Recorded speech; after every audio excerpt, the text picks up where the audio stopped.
Olá a todos, no ar a 11ª rodada da 4ª temporada do canal Zuquetuga, o canal que fala do futebol português, do futebol brasileiro, e a gente não pode deixar de começar de forma diferente. Poderíamos até, dependendo do resultado, ter uma outra manchete, um outro assunto, que é a seleção brasileira que vamos falar, Campeonato Brasileiro, mas não há nada tão histórico, tão importante, nada pode ser maior do que nesta terça-feira, a vitória do Sport contra o Bodo Glimt, a classificação do jeito que foi, uma noite histórica no Alvalade e que foi impressionante, hein, João? Que vitória de uma equipe que ainda não havia perdido, que era a sensação da Liga dos Campeões da Europa, mas que saiu sofrendo uma goleada avassaladora do Sport. Tudo bem, João?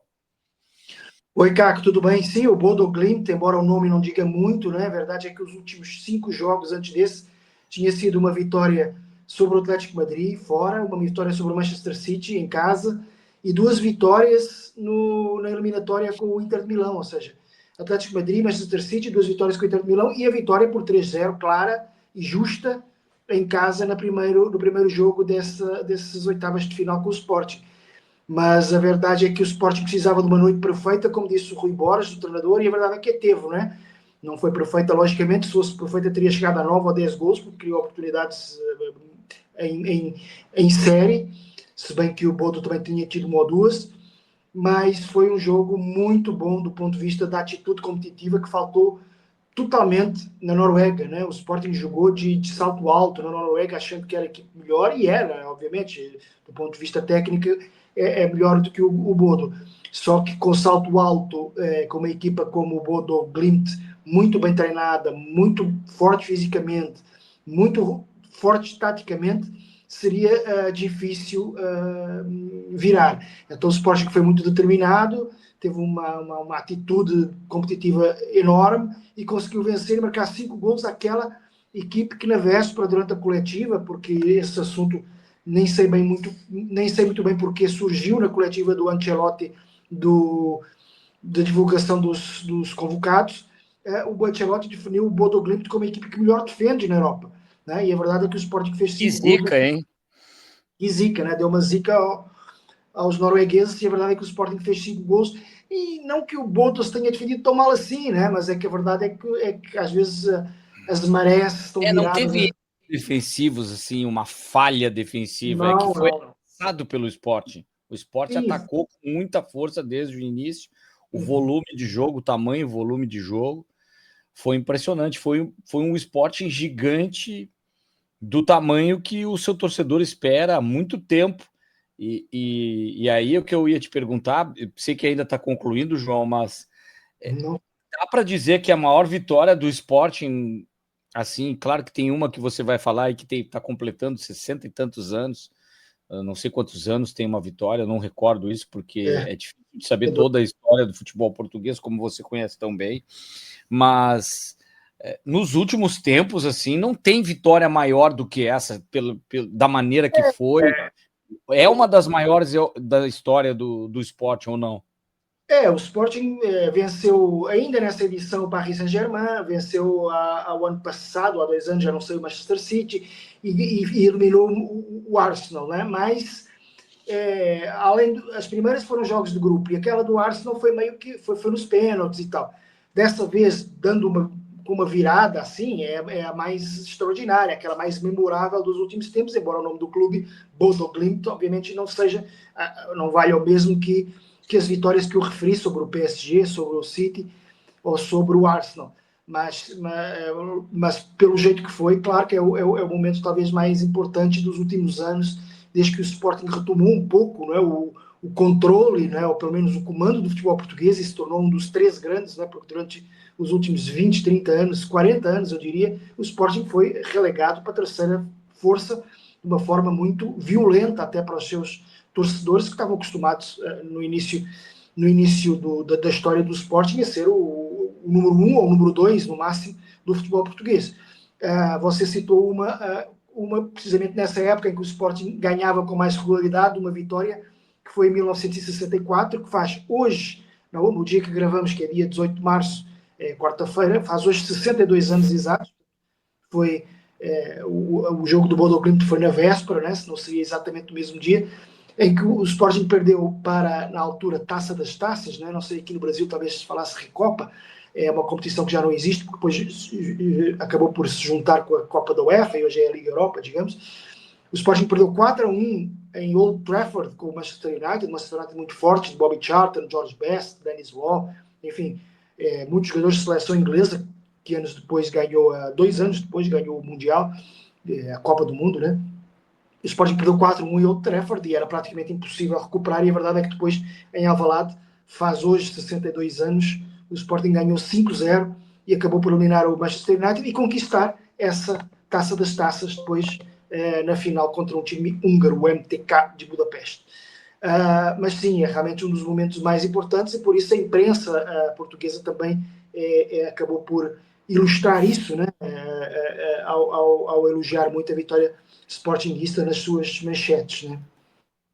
Eu até estou tentando colocar essa imagem do Ah, antiga que nós temos aqui, ela é difícil, né? Mas é interessante esse jogo histórico para ter uma ideia de quanto tempo que faz isso, né, João? é, foi Porque a bem, imagem é aquele perfil ainda do cinema, parece um pouco de um canal C em português, sabe? Canal C é muito conhecido dos brasileiros aqui. Então, uhum. eu não sei se a gente consegue ver, vou tentar abrir aqui a imagem para ver se a gente consegue ver. É muito ruim, a gente não vai conseguir ver nada, mas é para mostrar historicamente aqui, 63, 64, que a gente consegue ter uma ideia mais ou menos do que aconteceu ali, pelo menos está o placar do jogo, a data, é a comprovação desse momento, embora a imagem muito granulada, preta e branca, ela não carrega tão bem assim, mas a gente consegue ter uma noção do que foi um feito histórico do esporte. E agora um outro, claro que não é contra um adversário desse nível, mas como você falava, mas a circunstância, da maneira que virou, isso dá digamos assim, acaba virando um jogo histórico nesse sentido, né? Não pelo adversário. E algumas coisas que acontecem só nesses jogos, né? Porque o Nuno Santos há muito tempo não jogava, ele entra no jogo, né? E participa com importância. O Daniel Bragança ainda dá passe para gol no final, tem um gol do Rafael Nel no finalzinho.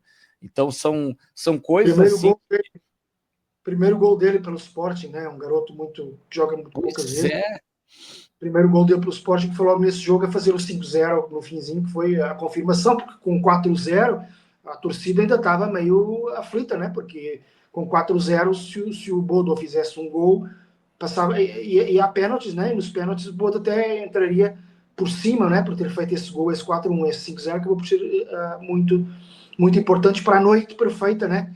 Que o Sporting viveu, noite perfeita, o título, a manchete escolhida pelo jornal A Bola, para o qual eu colaboro como correspondente aqui no Brasil. Né? tá aqui, a gente tá vendo a bola aqui numa noite perfeita desse que tá na capa aí. Mas, O Max Araújo jogou demais, foi o craque do jogo, impressionante o que ele jogou pelo lado esquerdo, indo para cima, fazendo gol. Mas todos os jogadores, assim, a gente vai olhar aqui, é difícil. Talvez o Fresneda foi um que ficou um pouquinho abaixo, mas no mais, assim, você vê os jogadores em alta intensidade. O Pote voava em campo como. É um jogo que dá uma motivação diferente. A maneira que entrou com a faca nos dentes, como se diz, né? E era esse o espírito para o esporte. Aí o Jornal Record, brutal.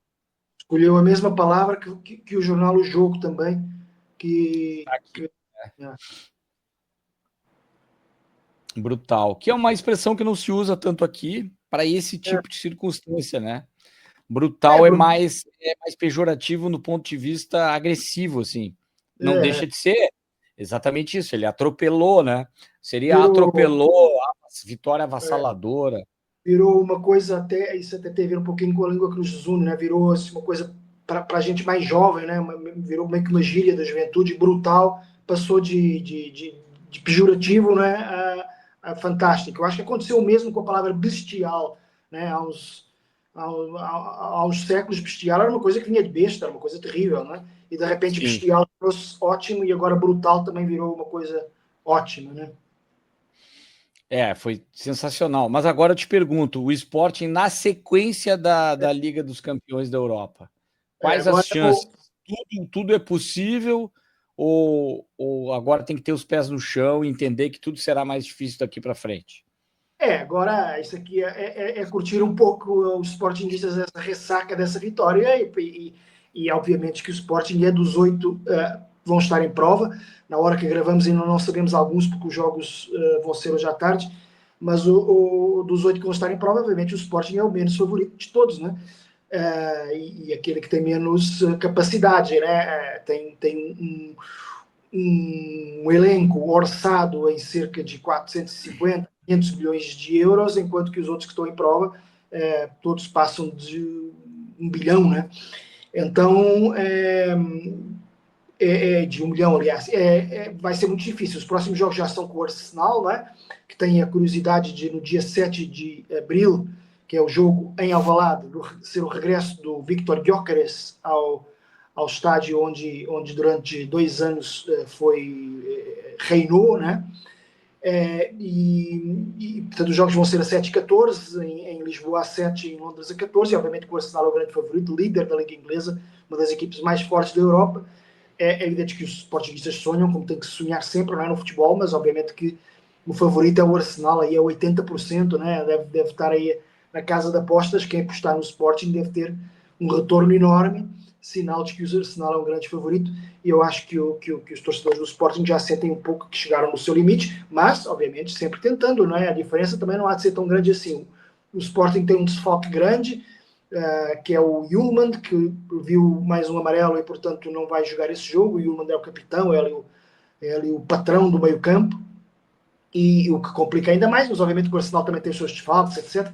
Enfim, vai ser um jogo muito difícil, mas se o Sporting conseguir arrancar um resultado razoável em Lisboa, pode ser que, se defendendo bem e no contra-ataque, possa, quem sabe, cometer uma grande, aí sim seria uma surpresa colossal em Londres no dia 14 de abril. Esse resultado ele ameniza em caso de boa possibilidade, ou ele vai acelerar até mesmo a possibilidade de título do Campeonato Português? Eu acho que esse resultado acabou por ser bom para o Futebol Clube do Porto, né? Que é o líder, porque entende que o Sporting agora vai estar muito focado na Liga dos Campeões, né? O Porto também também está ainda na Liga Europa e até, quem sabe, com boas possibilidades de vencer, porque a Liga Europa é uma competição que os portugueses podem aspirar a vencer, não é como uma Liga dos Campeões, que isso é mais ou menos um milagre, né? Mas o Porto agora, obviamente, fica com o caminho mais livre. O Sporting, eu acho que deve ser discurso interno, embora, obviamente, para fora, o Sporting vai sempre dizer que vai lutar pelo título até ao final, mas eu acho que o Sporting agora vai apostar mais em tentar esse milagre com o Arsenal e tudo na Taça de Portugal, né? Na Taça de Portugal está mais fácil de chegar à vitória, porque venceu Claro. o primeiro jogo das semifinais com o Porto em casa 1-0. Se por acaso empatar lá no Dragão, na segunda mão, que também vai ser perto ali dos jogos do Arsenal, vai à final e depois na final, em princípio, porque no futebol tudo tem que se dizer em princípio, ganha, porque na outra semifinal é um jogo entre 2 equipes de divisões secundárias, FAF e Torriense, que com grande surpresa chegaram à semifinal. Portanto, acho que o Sporting vai apostar mais nisso. Liga dos Campeões, tentar brilhar até ao limite e vencer a Taça de Portugal. O Porto também tem a Liga Europa. Exato, o Porto também tem a Liga Europa e, como eu falei, é uma competição que os portugueses podem aspirar a vencer. Né? Clubes grandes portugueses, tipo Porto, Benfica, Sporting, podem, com ventos bons, né? com bons ventos, com as marés certas, aspirar a vencer, porque são competições, obviamente, com times menos fortes que a Liga dos Campeões. Agora, a Liga dos Campeões é mais ou menos impossível, se bem que no futebol não há impossíveis, né? Como se viu ontem. Bom, para o Zuc e Tuga, a gente quer que os portugueses avancem, assim como na Libertadores, a gente quer que os brasileiros avancem. E Sul-Americana também, Liga Europa, que brasileiros e portugueses enriqueçam o nosso debate. Olhando o chaveamento aqui, João, digamos que o Sporting faça um empate fora, né, depois, e ganhando em casa passa pelo Arsenal, por exemplo. Aí ele vai pegar entre Atlético e Tottenham, o Atlético vai passar, já está praticamente classificado, e você já pode estar vendo a gravação com ele classificado, contra o Barcelona mais provável. Ainda existe uma possibilidade de Newcastle, mas digamos aí, a tendência é um dos espanhóis ser um adversário caso passe. Porque Barcelona e Atlético, eu sei que o Barcelona está liderando o campeonato, mas é o típico duelo e que não dá para arriscar, às vezes, o Atlético eliminar o Barcelona. Pode acontecer. É um jogo que as coisas se igualam, tem muita rivalidade. E aí na final que tem que ver o que pode acontecer do outro lado da chave, para ter uma ideia. Tem aí o Real Madrid, Atalanta ou Bayern. O Bayern, para mim, é o candidato ao título, não sei se para você também. Galatasaray e Liverpool. Galatasaray está bem, mas Liverpool muito forte. Aí tem o Paris Saint-Germain passando de um outro lado lá. Então, são os adversários que poderiam ser os adversários possíveis da final. Olha, é difícil sonhar, mas não é assim também. Não será um vexame, não será uma zebra tão gigante pelo que apresenta o Sporting, se ele passa por esses adversários e chega numa decisão, enfim. Mas é difícil, porque cada jogo será o improvável. Cada jogo daqui para frente será algo improvável que aconteça. Mas eu não vejo como algo tão difícil, embora são 2 jogos nessa fase. É muito mais fácil o João ganhar o título no jogo único final, já que chegou, né? Do que esse ida e volta às vezes, tanto que o Sporting fez isso, né? E outros não conseguiram fazer. Bodoglint sendo muito forte em casa, o Sport foi lá, uma reviravolta se classificou. Digamos que um ou outro tropece, mesmo o próprio Arsenal dá uma tropeçada numa ida, tem muito futebol, às vezes 1 ou 2 gols de diferença, tem muito futebol, até mesmo para reverter e conseguir uma classificação. Mas eu vejo com bons olhos uma campanha, quem sabe, histórica do esporte, por que não, né? Sim. Não, desculpa, pode continuar, Caio. Desculpa, Caco. Não, eu acho que travou, eu não estava falando. Travou, exatamente. Vamos mudar de tema aqui, então, falando da seleção brasileira, que é exatamente os 16 nomes certos do Ancelotti. A gente preparou uma tabelinha aqui para facilitar para o pessoal que está nos 18, acompanhando. 18 Falei nomes. 16, né? 16. Tá ali 18 e eu falei 16. Para alguns pode ser 16, mas o certo é que pode ser muita coisa, né? Isso é uma especulação, não tem nada certo. O Ancelotti na coletiva não disse tenho 18 dos 26. Mas a gente tem, assim, goleiros, Alisson, Ederson, Bento e Hugo Souza corre por fora. Vou te falar o que eu penso. O Hugo Souza é muito mais um desejo das pessoas do que me parece a definição do Ancelotti. O que ele fez? Ele testou outros goleiros, o Hugo Souza foi um deles, mas para mim ele já tem uma convicção nos goleiros, com a sua comissão técnica, que é sempre muito ouvida nesse caso. E Tafarel faz parte da comissão da seleção brasileira, enfim. Eu vejo que os goleiros estão, para mim, estão definidos. O que te parece, João? Eu coloquei o Bento só quase porque o Hugo Souza ele foi muitas vezes convocado, né? Então, quem sabe ainda pode ter uma chance e tal, mas eu acho também que o Bento é quase certo. Não cravo que seja certo, mas está com grande vantagem, está 90-10 em relação ao Hugo Souza, né? E Alisson tanto certos. Eu tenho aqui também uma lista que a gente pode talvez não passar, o torcedor vai lembrar e vai pensar, vocês não falaram do fulano, mas é que ele não está cotado. O John foi convocado, mas o John Vida o John tá fora.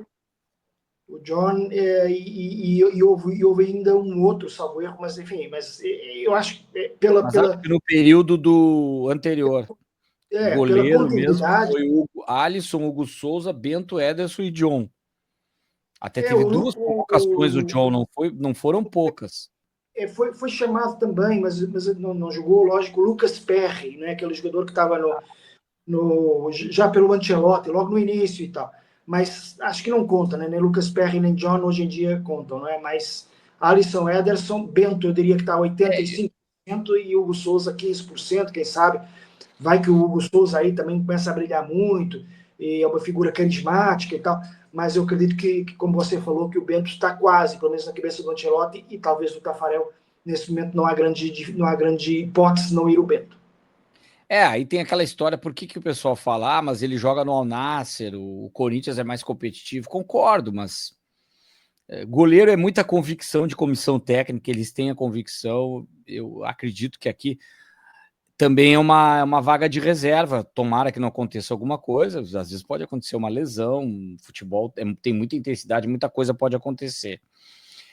Inclusive o Ancelotti falou isso, e como ele é pragmático, né? A gente que é brasileiro fica, tomara, bate na madeira. Ele, futebol tem isso, pode alguém lesionar. Ele nem falou nada, ele falou com uma normalidade, é verdade, mas com uma frieza, assim. Ele não disse tomara que não aconteça, mas ele disse, pode acontecer uma lesão ou outra, nunca se sabe. Tem muita competição que pode machucar. Laterais, João? Nos laterais, estão aí dois jogadores que também jogam como zagueiros, né? Principalmente o Éder Militão, que é zagueiro mais de origem, e o Danilo, que tem jogado muitas vezes. Mas aí eu coloquei como laterais o que é que eu acho que é a ideia do Ancelotti. O Wesley é certo como lateral direito, e a alternativa a ele, em vez de convocar mais, de gastar uma vaga com mais um lateral direito, tem Éder Militão ou Danilo que fazem essa posição e de repente até podem ser utilizados num jogo até mais importante, porque o Wesley é um jogador que ataca muito e pode às vezes deixar desguarnecido ali o flanco, e quem sabe o Éder Militão até pode ser, ou o Danilo, até podem ser os titulares pelo lado direito. E o Wesley também, diga-se, é uma possibilidade para o lado esquerdo, porque ele tem jogado na Roma muitas vezes no lado esquerdo, tem jogado muito bem, ele realmente é um lateral com muita capacidade, né, talentoso. Para o lado esquerdo, portanto, além do Alexandre, de qualquer forma, além do Wesley, que pode jogar aí, o Alexandre acho que é certo, e depois a alternativa parece que é o Douglas Santos. O Douglas Santos ele entrou muito bem, né, nos jogos pela seleção, foi convocado novamente, e portanto para mim está bem à frente de todos os outros que o Ancelotti foi convocando, foi experimentando. O caso do Luciano Juba, do Bahia, o Caio Henrique e o Carlos Augusto. Caio Henrique do Mora e Carlos Augusto do Inter. Mas, de qualquer forma, nunca se sabe, né? Pode, às vezes, um desses três roubar ali o lugar do Douglas Santos. Mas eu acho que, nesta altura, o Douglas Santos está quase, assim como o Bento estava quase ali nos goleiros, eu acho que o Douglas Santos está quase, e os laterais são estes cinco, se bem que Éder Militão, repito, e o próprio Danilo, mas principalmente o Éder Militão não é considerado um lateral, né? Mas eu acho que vai ser mais usado como lateral, eventualmente, pelo Ancelotti da Copa, do que como zagueiro, né? Eu sinto falta por característica, talvez o Luciano Juba seja o mais disso, daquele lateral mais rápido, mais veloz, talvez o Wesley, ele não vai fazer isso, mas o Wesley improvisado na esquerda, mas aí ele perde na direita isso, só se ele tivesse o Wanderson, que não foi convocado, que perde posição, que também joga às vezes na esquerda, né? O Wanderson joga nas duas, embora seja Eu acho mais que ele está lateral direito. machucado agora, e ele E está aí, machucado, e é uma um lesão. descartado. Aí É uma lesão, ele chamou o Paulo Henrique do Vasco, sim. então tem outros jogadores que ele andou chamando aqui, mas eu vejo da seguinte forma também, muito parecido com os goleiros, ali o Douglas, acredito que foi um jogador que ele achou, ele gostou demais, a impressão que dá, e ele foi muito bem. Então, eu acho que está bem encaminhado para ele essa última vaga. E você pegou bem essa questão zagueiro meio lateral, né? Até no jogo, se você quer subir mais um lateral esquerdo, você tem um direito mais zagueiro, né? Faz uma linha de 3 zagueiros. Até porque o Brasil joga com 2, depois a gente vai escalar a seleção brasileira, joga com 2 volantes, e depois é tudo praticamente atacante. Não tem aquele meia, aquele camisa 10, que nem o Neymar, se for chamado, é o meia, talvez o Sara, que foi chamado agora, a gente vai falar, seja um jogador que pode jogar um pouco do meio para frente, mas também tem jogado numa linha mais de volante, vindo de trás, enfim. Mas eu vejo por aí. E agora a gente passa para os zagueiros, que a gente tem Marquinhos, Gabriel Magalhães, que é a dupla titular. O Alex Ribeiro caiu muito nas graças do Ancelotti também. Foi uma sacada dele que ninguém lembrava. Muito bem no Lille. E aí os outros eu já não vejo tanto assim, né, João, como tão certo. Se você colocou ali Léo Pereira, Ibanez, Bremer, o Murilo, o Léo, que foi chamado agora, e então o Fabrício Bruno caiu, foi mal até num jogo, mas não por isso. O próprio Beraldo, o Murilo. Eu vejo assim, o Murilo tem boas chances. Tá difícil aqui, eu não tenho muita opinião. Eu vou dizer preferência. Eu gosto demais do Léo Ortiz, mas acho que não tem ainda. Acho que entendo que o Ancelotti não vai ter esse olhar para ele. Foi uma chamada muito mais pontual para ver como é que ele funcionava. Essa chegada do Bremer, de certa forma, pode ser algo que ele possa encaminhar, mas eu vejo com muita dificuldade. Talvez o Murilo pelo que representa. Agora, tem um zagueiro que eu gosto demais, andei comentando jogos da Arábia Saudita, que é o Ibanhas. O Ibanhas ainda é um grande zagueiro de muita imposição, muita experiência. O que eu vejo é que podia ter um mais novo, assim, da nova safra, ou o Léo Pereira. Não digo tanto em idade, o Léo Ortiz. Eu gosto do Léo Ortiz, mas acredito que não será ele. Aqui eu acho que a dupla titular está garantida, né? Que é Marquinhos e Gabriel Magalhães, já não há grandes dúvidas. E por isso é que eu coloquei também o Éder Militão mais como uma opção para a direita, porque ele na zaga ele não vai jogar, quem sabe como lateral pode jogar mais. E o Alex Ribeiro, né? Também já foi conhecido como Alexandre, mas agora chamam-lhe Alex Ribeiro para distinguir um pouquinho do outro. O Alex Ribeiro ele teve lesionado e portanto perdeu um pouco aquele momento, né? Mas ele foi convocado tantas vezes e jogou sempre bem quando foi chamado, jogou bem. Eu acho que é um jogador seguro, etc. Portanto, eu acredito que ele esteja quase. E depois os outros, sinceramente, eu acho que vai ser no detalhe que o Ancelotti vai escolher. Eu acho que ele vai se reunir com a equipa técnica e deve haver, assim, por vários quesitos, né? Tipo, como ali na eleição da escola de samba. Quem é melhor na marcação? Quem é melhor aí? Quem é que foi o melhor? Acho que a questão física vai pegar também. Acho que questão física. Ele tem valorizado muito a questão física. E aí, se todos estiverem no topo da questão física, certamente eles têm todos aqueles testes. Um zagueiro de velocidade, de muita recuperação, de baixo nível de lesão, porque daqui a pouco esses todos aí tem alguma coisa. Imagina que a dupla de zaga aconteça alguma coisa, você precisa ter um zagueiro que não se machuque, que seja veloz, que tenha fôlego. É importante isso. Aqui não me faltou nenhum nome, pelo que vi das convocações, está todo mundo aqui. Os outros, eu fui ver as convocações do último ano, portanto, da era Ancelotti, e os poucos que eu não pus aí foi porque já estão completamente descartados, na minha opinião, né? Que foi o que a gente falou, o John, né? Que a gente falou há pouco, o John, o Lucas Perry, o próprio Paulo Henrique, que já não é titular absoluto sequer no Vasco, né? Então também acho que perdeu essa oportunidade. E aqui agora na zaga acho que vai ser muito no detalhe, né? Eu votaria Murilo, né? Você falou que votaria Léo Ortiz, eu votaria Murilo, mas que eu acho que é muito bom. Pelo Ancelotti. Pelo Ancelotti, mas o Léo Pereira. O Léo Pereira está num momento bom também, vamos ver, né? Agora já estamos no meio-campo, onde também acho que há uma dupla já titular, né? Que é Casemiro e Bruno Guimarães. E depois, tendo em conta as últimas convocações, eu acho que o Fabinho foi uma descoberta, muito entre aspas, né? Descoberta do jogador já veterano até, mas descoberta, entre aspas, do Ancelotti recente, quando ele pensou, eu preciso de um Casemiro, não é? Um cara muito parecido com o Casemiro, e descobriu ali no Fabinho uma alternativa muito consistente, não é? Muito sólida, não é? Um jogador mais ou menos com as mesmas características e também com muita experiência já. O Bruno Guimarães é certo e o André Santos tem sido convocado invariavelmente, né? Embora ele não seja um titular completamente absoluto no Chelsea, porque o Chelsea tem dois jogadores de meio campo muito importantes, que é o Enzo Fernandes e o Caicedo, né? Também dois sul-americanos, mas o André Santos tem sido muitas vezes convocado, portanto eu já o vejo como certo. E depois, outro nome, eu coloco o Paquetá, que está quase, né? Agora, essa questão da transferência para o Flamengo e tal, pode ter atrasado um pouquinho o momento dele, mas acho que está quase garantido, até porque é um jogador que oferece alternativas também mais ofensivas que os outros, né? E depois para uma outra vaga, várias gente concorrendo, incluindo os agora convocados, Danilo do Botafogo e Gabriel Sara do Galatasaray, né? Os outros nomes foram convocados há pouco tempo, André, João Gomes, Jean Lucas, Gerson, né? Que era também uma opção forte, mas perdeu um pouquinho de fôlego essa opção. O Andréas foi chamado e o Joelinton do Newcastle. Enfim, acho que está mais ou menos assim, embora seja um setor que está com talvez mais dúvidas. Não sei qual é a sua opinião, cara. Se tu botar o Paquetá, sobrou uma vaga, né? Uma vaga para os outros só, né? É difícil. Eu já entendo que aí é uma discordância, mas eu entendo o critério.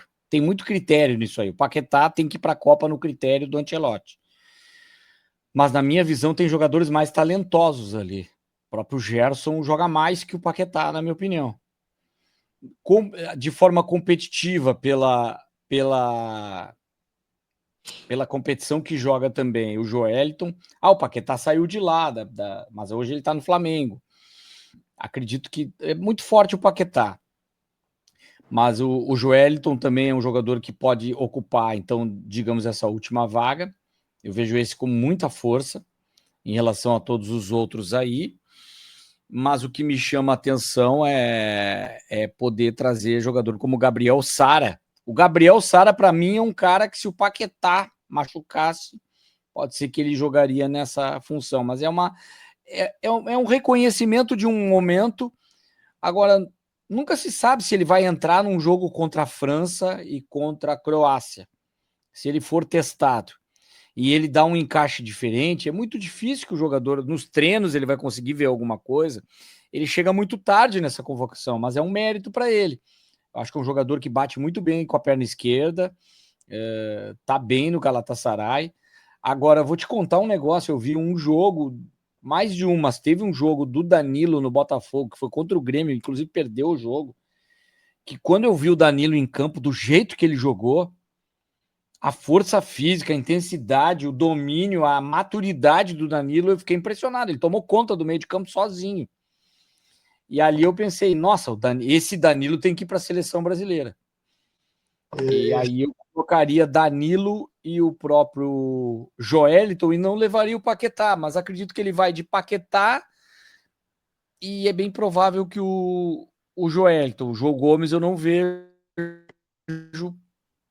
na visão do Ancelotti. Até não sei o número de convocações dele aqui. Posso pegar.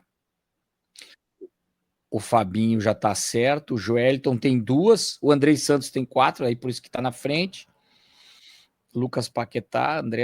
Tem o Andréas Pereira, que a gente nem citou, mas está fora. E eu não tenho aqui o número de convocações, mas eu não lembro de tantas vezes de ter sido chamado. Então, a lista que eu tenho não tem o número de convocações do João Gomes, mas eu vejo ele atrás. É Paquetá e Joelton. Foi também chamado o Ederson, xará do goleiro que está na Atalanta e tal. Houve mais uma chamada ou outra, mas me parece já fora de cogitação.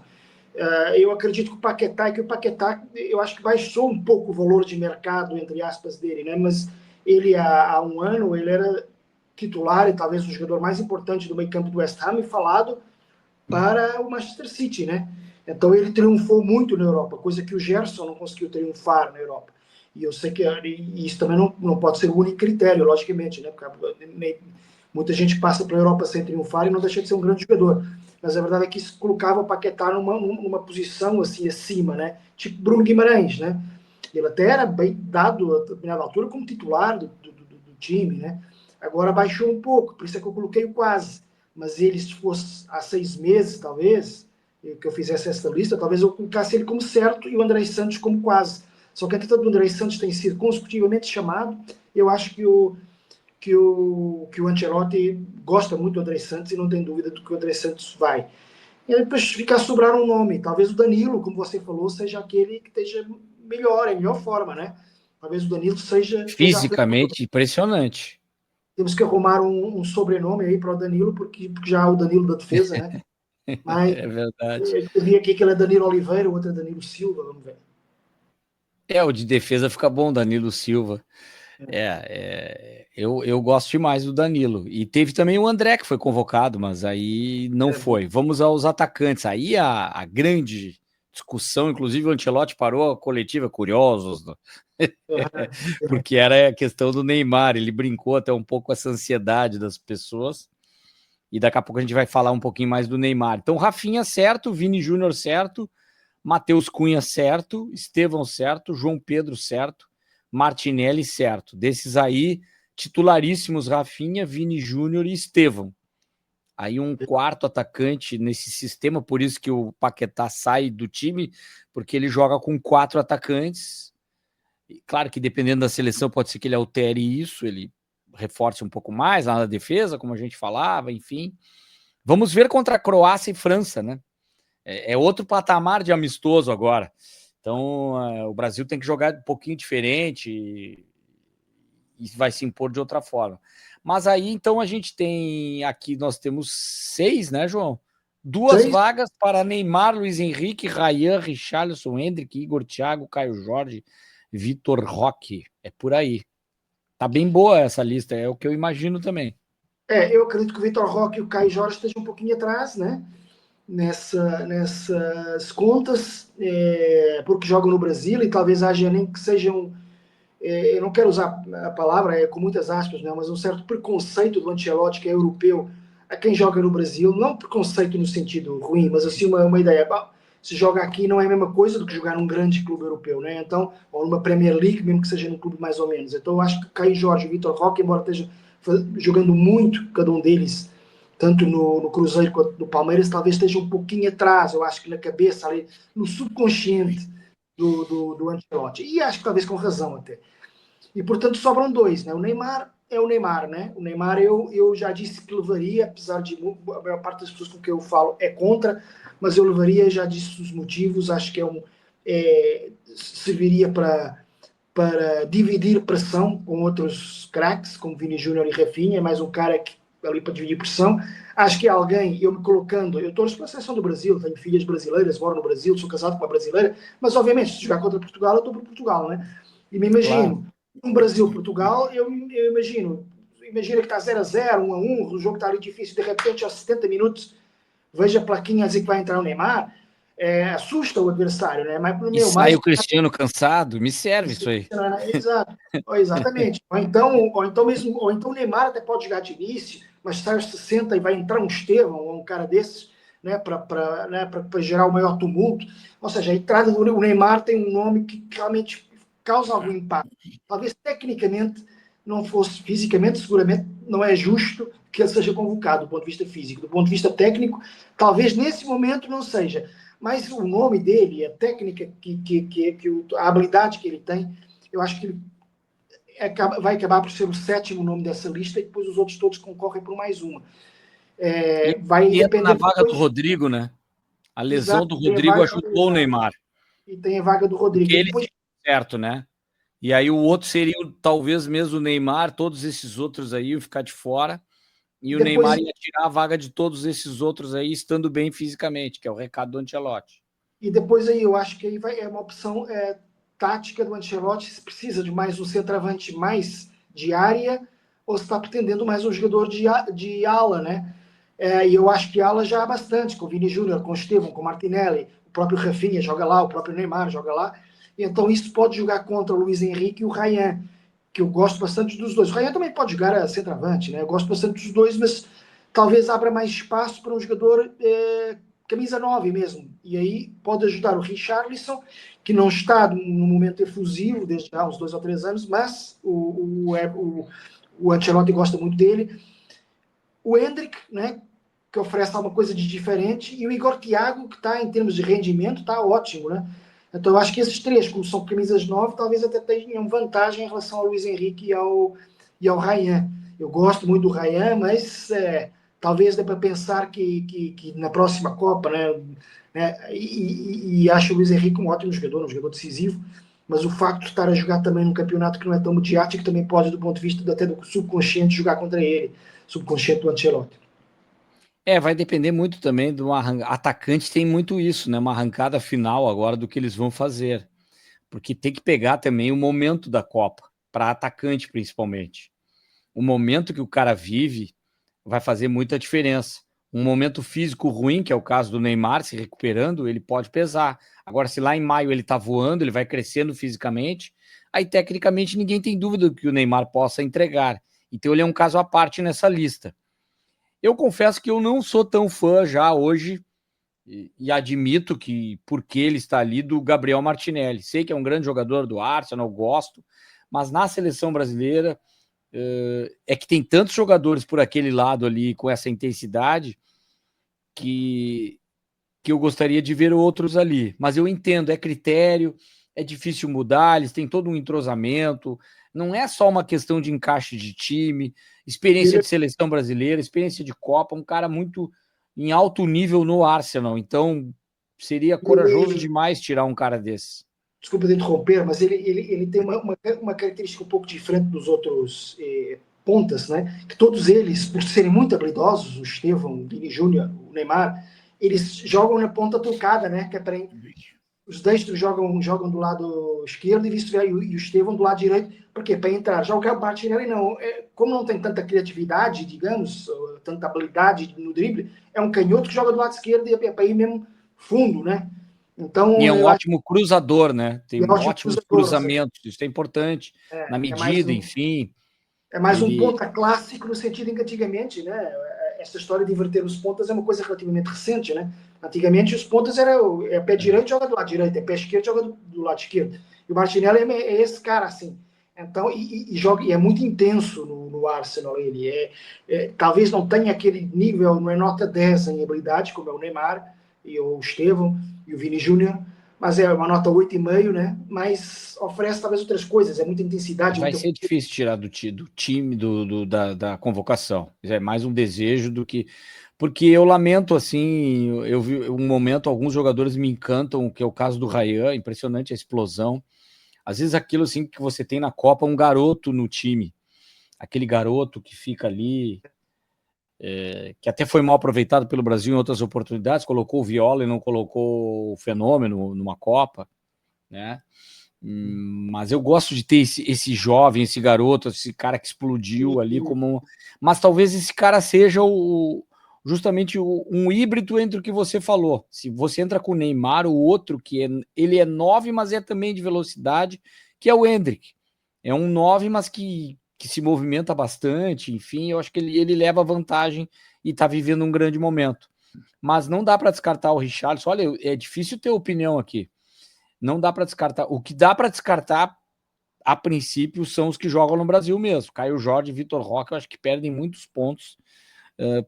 Justamente o próprio Igor Thiago entrando só agora, mas o fato de ser um vice-artilheiro de Premier League, jogando no Brentford, e um 9 legítimo, um cara de área que tem feito gols e não para de fazer gols. Ele é um cara que tem boas possibilidades caso siga nessa batida. E daqui a pouco, se na cabeça do Ancelotti o outro cara é o Richarlison, ele pode olhar para o Igor Thiago, que ele vai apresentar agora, se ele for usado em algum jogo ou ali nos treinos, e ele vai ver, nossa, esse 9 aqui vai ser mais importante para mim. Esse cara eu acho que tem mais chance de me dar uma possibilidade de banco num jogo que eu gostaria de contar. Agora, um cara que eu não tiraria da convocação, por isso eu iria de Neymar e Luiz Henrique. Eu sei que ele é extremo, como os outros, mas eu gosto muito do futebol do Luiz Henrique. No 1 contra 1, enfim. Aí é uma questão de escolha. O centroavante mesmo seria o único mais próximo de um 9, o João Pedro, né? Ficaria sem um 9. É complicado. Não Sim, sei, João. Eu tô com dificuldade de fechar essa lista aqui. Imagina a cabeça do Ancelotti, porque tem muita gente boa, né? É difícil deixar esses caras de fora. Vai ser difícil, vai ter que ser na base de o que é que está faltando. Eu tenho estes certos, o que é que eu estou precisando, o que é que estes certos que eu tenho, quem é que me dá algo que estes certos que eu tenho não dão. E eu, nesse caso, eu acho que o Neymar dá algo, né, que é a experiência, que é até ser o centro das atenções, pode deixar outros mais à vontade. E talvez o Endrick ser um pouco, em vez do Ryan, aquele argumento que você falou para o Ryan, que eu acho que eu concordo com você, ter um cara novo, eu acho que o Endrick ainda acaba é tão jovem ainda que acaba por cumprir esses requisitos, né, de ser um cara jovem que pode entrar assim no meio e decidir. E talvez o Ryan tenha que ficar ali na fila. É difícil, né? O Ryan seria titular em 98% das seleções do mundo, né? Mas do Brasil está difícil. É complicado. Tem muito, sempre teve. Agora, nesse caso, até tem algumas debilidades, né? Os laterais não estão extraordinários, e o meio-campo até também não está fantástico, mas em matéria de atacantes está com uma safra que não para mais, né? Se ele quiser o pivô, aí ele vai disputar Richarlison e Igor Thiago, um cara mais pivô. Claro que aí entra também o Caio Jorge e o Vitor Roque, mas eles são de porte físico menor, assim. É diferente, característica. Então, eu acho que Neymar e Endrick é uma boa pedida. Pega uma experiência do Neymar, craque de bola, em grande fase, e o Endrick no momento que vive. Mas aí é critério do Ancelotti, vai depender muito do que eles vão estudar e a questão física será muito importante. A convocação final 18 de maio, 26 jogadores, certos 18, quase 4, né?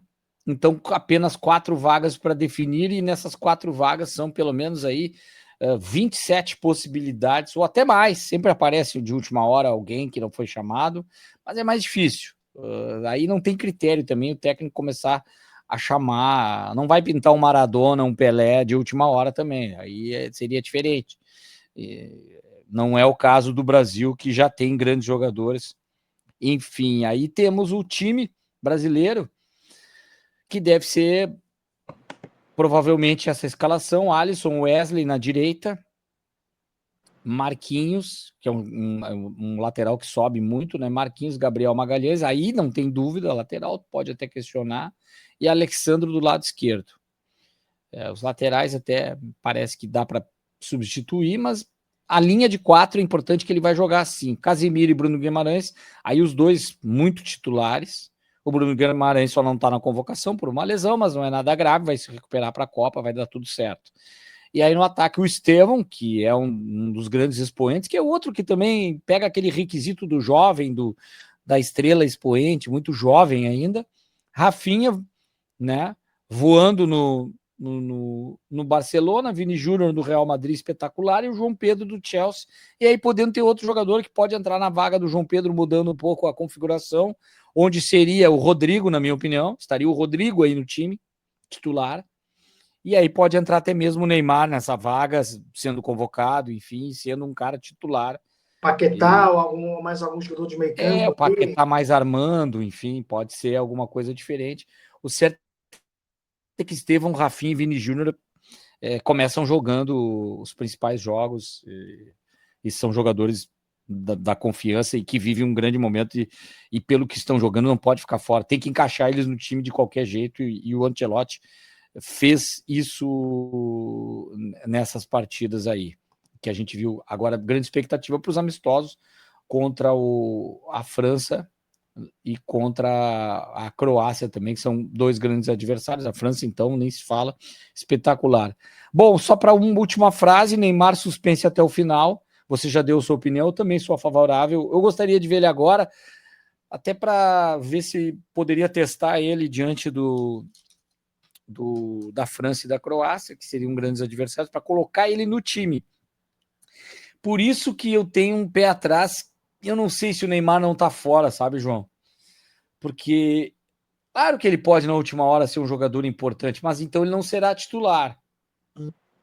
Ele não será um jogador que... Ele tá numa hierarquia mais baixa com o Ancelotti. Não pelo futebol. Futebol a gente sabe que ele joga demais. Mas até pela questão de comportamento, enfim, essa questão física. Não vou nem tocar no comportamento, porque senão tem um monte de dodói aí do influenciadores, amigos do Neymar, que ficam, ai, como vocês falam besteira, porque ele foi lá naquela competição lá de futebol de grama, lá, Kings League, aí ele é presidente, bateu um pênalti num gramado sintético, aí tem muita gente criticando, pois é, ele não joga no sintético, mas bate pênalti. Cara, ele não ia se machucar batendo uma penalidade. Mas acho que tem coisas assim que o Neymar ele não acorda, né? Ele aparece num negócio que ele é dono de um time, tudo bem, vai lá. Se ele tivesse sido convocado, seria até legal ele convocar uma coletiva ali e falar da volta à seleção. Mas sem convocação, eu pensaria duas vezes em ir num lugar desse, até para não dar margem para esses comentários. E a questão do Mirassol lá, ele não joga o jogo do Mirassol, depois fica, quando eu tento me poupar, falam que eu não vou. Quando eu não vou, falam, quando eu vou, falam que eu tô me arriscando. É um comportamento muito infantil de menino mimado, sabe? Ele quer tudo, ele quer ir à Copa, quer ir à Kings League, quer descansar, quer brincar, quer se divertir. Parece uma criança de 10 anos que nós pais temos que dizer, não dá para fazer sempre tudo isso. Agora você estuda, não pode jantar um bolo de chocolate, né? Tem que jantar arroz e feijão e depois come. Ele não, ele quer jantar o bolo de chocolate, quer almoçar o bolo de chocolate. Acho que faltou ali questões, assim, mesmo de educação, né, na família dele. Ele virou estrela com 16, 17 anos e acha que pode tudo. É uma pena, ele devia pensar um pouquinho nisso e melhorar como ser humano, assim, sabe? E fazer, olhar para. Eu, se eu estivesse com o Neymar, eu fazia um vídeo mostrando o que o Ronaldo Fenômeno fez antes de 2002. Olha o Ronaldo Fenômeno. Aquela fisioterapia dele com aquela máquina que ele pega e para O Ronaldo, dobrar o joelho. Eu já tive essa lesão, aquilo é terrível. o Neymar, o Ronaldo Fenômeno, ele gostava tanto de se divertir como você, ele gostava de noite, ele gostava de balaio, também fez, mas para ir à Copa do Mundo, olha o que ele fez, o que ele. É isso que acho que está faltando ao Neymar, um pouco dessa raça agora. Maradona, se você ver matérias do Maradona, Maradona tinha todos aqueles problemas, e cocaína, etc. No final de semana, segunda, terça e quarta, ele deixava passar ainda no Napoli, né? Deixava passar o efeito da cocaína. A partir de quinta-feira começava a treinar que nem um louco, chegava no dia do jogo rebentando. Depois, no final da noite desse dia do jogo, fazia coisas ilegais, né? Mas depois voltava de novo, ou seja, força de vontade. Acho que falta um pouquinho de força de vontade, espírito de sacrifício ao Neymar. Quando ele ganhar isso, se é que algum dia vai ganhar, acho que podia dar uma volta por cima, podia ser uma história fantástica da Copa do Mundo de 2026, mas eu estou com você, já não sei se vai ser, já não sei se isto é só um desejo ou um pensamento. Mas pronto, É, já chega de seleção, né? Vamos falar do Brasileirão, cara.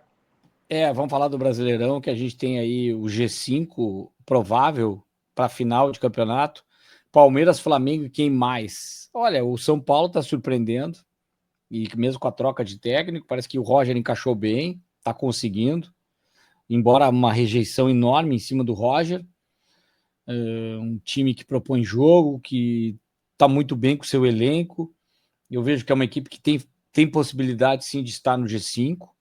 O Fluminense, pelo que tem apresentado, eu fico com dificuldade do quinto nome para a gente falar justamente do Campeonato Brasileiro. Tem algumas surpresas, assim, o Botafogo me decepciona demais, mas eu vou ficar com o Cruzeiro. O Cruzeiro agora trocando técnico, mesmo que o Tite, daqui a pouco o Tite engrenaria e daria certo de alguma forma, o Cruzeiro tem elenco, tem futebol, só que está muito atrás em pontuação, mas dá para buscar. Acredito que dá para buscar, porque pode ganhar de qualquer equipe no momento que encaixar.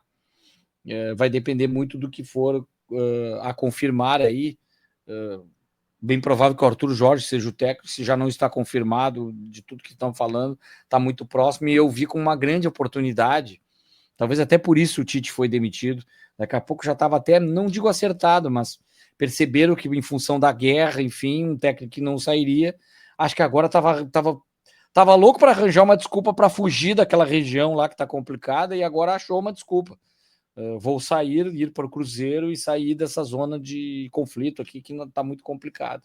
E aí vai ter um grande técnico e eu vejo aí essa possibilidade. Não sei se tem outra equipe que você vê nessa. Eu vejo o Bahia como podendo entrar nesse grupo. O Bahia, é evidente que não tem camisa tão pesada como as outras dos grandes centros, mas já são muitos anos de consistência, né, do trabalho do mesmo treinador. Não tem a Libertadores, que foi um grande fiasco, né, da equipe do Pois Rogério. isso aí me deixou com o pé atrás. Mas, por outro lado, acaba por ser positivo, né, que é algo com que se preocupar, né? Vai apostar muito mais esse ano no campeonato e eu acho que tem equipe para chegar lá nesses 5 primeiros lugares. O São Paulo não sei se tem fogo até o final. E vamos ver, o Cruzeiro é realmente uma dúvida, né? O Cruzeiro foi o que a gente colocava, né, no início do ano. A gente colocava o Cruzeiro como claramente a terceira força, até porque no ano passado acabou em terceiro lugar. Mas eu acho que a terceira força hoje em dia é o Fluminense, claramente, né? O Fluminense é a equipe mais forte, além de Palmeiras e Flamengo, para ganhar o campeonato. Embora eu acho que o campeonato vai ficar entre um desses dois, Flamengo ou Palmeiras. O G5 já é o que você falava, numa ordem talvez que não seja essa, né? São Paulo, Palmeiras, Fluminense, Bahia e Flamengo. Uhum. Já tá mais ou menos por aí. O Bahia também. mas até o final, daqui a pouco o Corinthians com o Memphis, voltando o Yuri Alberto, e o próprio Grêmio do Luiz Castro, mas eu vejo que o Grêmio ainda é muita construção, ficou muito embalado com tudo que fez, mas o que acontece é que esse ano cai o Mirassol, assim, né? Mirassol vai cair de patamar, não está conseguindo ter a mesma consistência, então não vai, talvez não seja uma equipe que fique tão próxima como ficou lá das tabelas. Agora, o que surpreende são as quedas de técnicos que a gente tem aí, e você tem a lista toda. Lembrar o o, Sampaoli no Atlético, o Felipe Luiz do Flamengo, agora o Tite no Cruzeiro, o Diniz no Vasco. no Vasco, o Osório no Remo, não sei se você falou, Sim, não, e o Crespo no São Paulo. e o Crespo São Paulo, são 6, né? São 6, eu acho que é mais absurda, ainda considero a do Felipe Luiz, embora a do Crespo também seja meio demais, né? O time estava em primeiro Estranho. lugar. Só que, entretanto, o Leonardo Jardim, né, pegou e tem 3 vitórias, e o Roger Machado também tem 2 vitórias, então a coisa parece que atenua, mas não deixam de ser as mais absurdas, na minha opinião. E a do Tite também acho errada, né? Mas, enfim. Quanto à do A gente, Diniz, a do Diniz eu acho que acabou por, enfim, se compreender, né? Já havia muito resultado negativo, embora o Vasco também não tenha equipe para muito melhor que aquilo. A do Osório, não sei quais é que são os objetivos do Remo, mas o Remo está lá para baixo, mas também o que é que a torcida e a direção do Remo esperava? Lutar pelo Brasileirão? Não, né? Mas enfim, tudo bem. E a do São Paulo pareceu-me certo. Eu acho que o São Paulo já há muitos anos que está um pouquinho fora dos padrões, né? Acho que os times dele ele tem que fazer uma reciclagem aí. Eu acho que foi a melhor. Mas a mais absurda, que é essa pergunta, estou entre Filipe Luiz e Crespo, mas ainda coloco o Filipe Luiz. a mais. A mais, não é surpreendente, mas a que mais afeta assim, um pensamento é a do Tite, né? Eu me sinto um pouco afetado porque gosto do trabalho do Tite, mas não tem como defender o Tite nesse momento, né? No próprio Flamengo, no Cruzeiro, tem alguma coisa diferente até do comportamento do Tite, não é igual ao do Sampaoli, mas é mais ou menos dois técnicos que estão vivendo um momento complicado na carreira, que eles não conseguem confirmar o que fazem. O Diniz passa um pouco por isso, mas recentemente teve uma Libertadores, então vira e mexe, ele tem ainda alguma coisa, e parece que tem fôlego, energia. Eu achei o Tite muito sem energia. Pareceu no semblante passar confiança. O que a gente pode fazer é uma outra pergunta aí também. Quem será o próximo? É. E o Anselmi é um forte candidato. E aí, se a gente for olhar para. Até porque está na zona de rebaixamento também do Brasileirão. Mas ele tem uma Sul-Americana, a estratégia não é tirar ele, né? E alguém vai olhar para a tabela e vai falar, mas o Internacional, lanterna, pesolano, mas o diagnóstico que se faz no Internacional é que o problema é mais de elenco, e a direção não vai admitir que o problema é ela própria, mas o reflexo na torcida, não há tanta pressão, já começa, claro, uma pressão para que caia o técnico do Internacional, mas o motivo não é ele, então nesse momento o Inter joga até mais do que se espera em termos de desempenho, em função do Pesolano. Talvez ele se perdeu um pouco na questão emocional e por estar suspenso por 2 jogos, isso é algo que começa daqui a pouco complicar, mas eu acho que o grande candidato à queda aí é o Anselmi, dependendo dos próximos resultados, a coisa não vai ter cafuné para ele, viu, João? Vai ser sem Concordo. cafuné. Sem festinhas, sem Nada de... festinhas. que é o língua que nos desune de hoje, cafuné ou festinha. Cafuné é um carinho, assim, né? Menino mimado tem muito cafuné, a gente falava isso aí do Neymar, então é uma expressão que se encaixa diferente, mas em Portugal não é a mesma coisa, não existe essa expressão em Portugal, né, João? Não, se existe é só claramente importação do Brasil, que por sua vez importou, parece que de África, né? De africanos que vieram para o Brasil, cafuné. Porque como havia muitas telenovelas em brasileiras em Portugal, a expressão acabou por entrar, e é uma expressão bonita, né? Cafuné, né? Acho que hoje em dia, acho que quer dizer mesmo aquilo que parece, né? Cafuné, dar festas na cabeça. Porque nós em Portugal dizemos dar festas ou festinhas, né? No caso do cafuné, que eu acho que é mais na cabeça, né? seria festinhas na cabeça, mas as festinhas são pequenos carinhos que se dá nas crianças ou até nos animais, ou nos adultos também, obviamente, mas principalmente nas crianças e nos animais domésticos, fazer dar aquelas festinhas, é como se diz, uma festinha, não festinha, gente, o nosso sotaque é festinha, praticamente não se sente, é como se não tivesse lá o E, festinha, dar uma festinha na cabeça e tal. O cafuné, como eu disse, vem de África, a festinha, segundo eu vejo aqui as origens têm a ver com, é uma festa, né? Uma festa que se faz a alguém, e o jeito de fazer, não é uma festa no sentido de uma grande festa, é uma festinha, né? Uma festinha que se faz a alguém fazer esse carinho na pessoa. Enfim, expressões bem diferentes.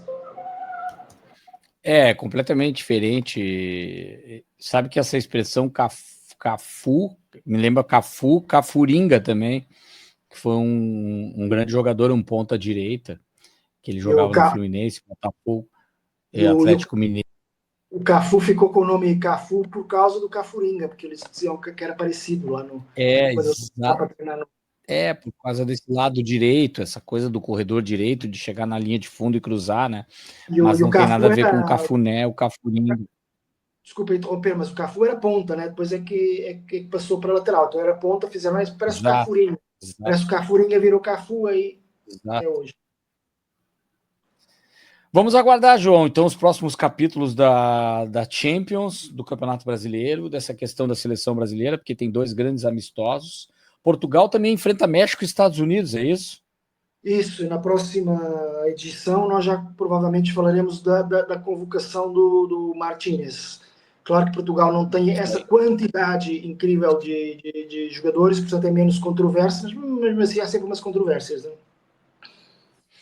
E aí, com o adiamento da finalíssima, por exemplo, problemas para a Espanha e para a Argentina, que teria um grande jogo para realizar, e estão com um calendário meio apertado, aí complica um pouco para 2 seleções em véspera de Copa, não tendo um grande jogo, em função da guerra do Irã, da invasão, todo o Golfo Pérsico, toda a região, seriam os jogos no Catar, a Argentina jogaria no Catar, complicou tudo, bagunçou todo o calendário dessas equipes, complica demais, o que é positivo, não a guerra, claro que não é isso que eu estou falando, a questão dos adversários que estão com o seu calendário bem ajustado e já conseguindo ter grandes duelos. Portugal, por exemplo, tem 2 duelos interessantes aí, já jogando contra Estados Unidos e México, que são 2 anfitriões da Copa do Mundo. Feito isso, a gente chega ao final da nossa 11ª rodada da 4ª temporada. Voltamos na próxima com muito mais de Copa, de futebol brasileiro, futebol português e europeu. Um abraço a todos, abraço, João, e até a próxima. Tchau.